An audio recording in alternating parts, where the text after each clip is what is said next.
What's up for January?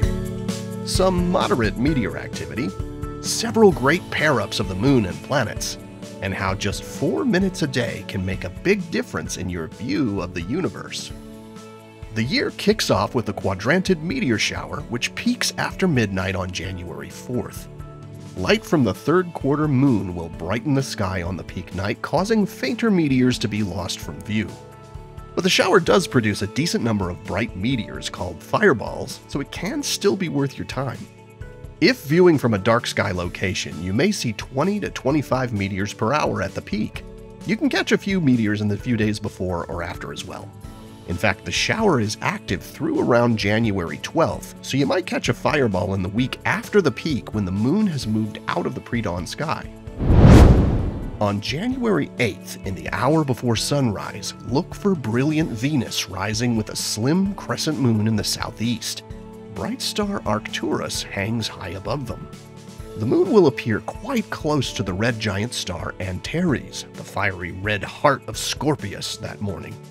And for observers in parts of the western US, the moon will actually occult or pass in front of Antares as the pair are rising that morning. And if you have a view of the horizon, this is also a good morning to spot Mercury before the sky brightens. It's quite low, but rises above 10 degrees off the horizon as dawn warms the sky, and it will be shining even brighter than Arcturus.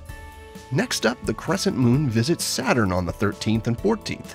You'll find the pair in the southwest for a couple of hours following sunset both nights. Then the moon pairs up with Jupiter in the evening on the 17th and 18th. This is actually a great week to pull out the telescope or binoculars, because as soon as it's fully dark, you can work your way across the sky, starting with Jupiter and its moons, our own moon, the Pleiades, Aldebaran and the Hyades star cluster, and the Orion Nebula.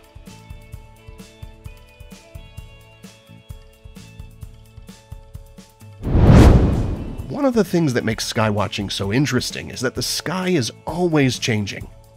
The stars rise in the east and set in the west each night. The moon gradually waxes and wanes as it goes through its monthly cycle.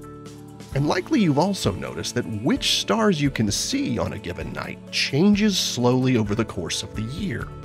The bright stars and constellations we see on warm summer nights are not the ones that fill the chilly sky in winter.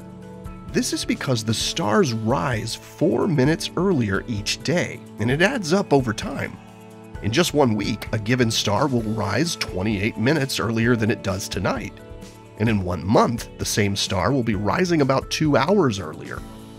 So at 4 minutes per day, or 2 hours per month, after 6 months, the stars of summer are rising a full 12 hours earlier than they did back in June, placing them high in the daytime sky. But in their place, the evening sky belongs to the stars of winter. This slow-motion cycle in the sky plays out annually as Earth moves in its orbit around the Sun. Our view outward into space during the night depends on where Earth is in its orbit. At one part of the year, our view of space from Earth's night side looks in one direction, and 6 months later, the view is in the opposite direction. And so our nighttime view of the cosmos changes over the course of the year because the stars aren't moving, we are. And that change happens at a pace of 4 minutes per day. Here are the phases of the moon for January. Stay up to date with all of NASA's missions exploring the solar system and beyond at science.nasa.gov. I'm Preston Dykes from NASA's Jet Propulsion Laboratory, and that's what's up for this month.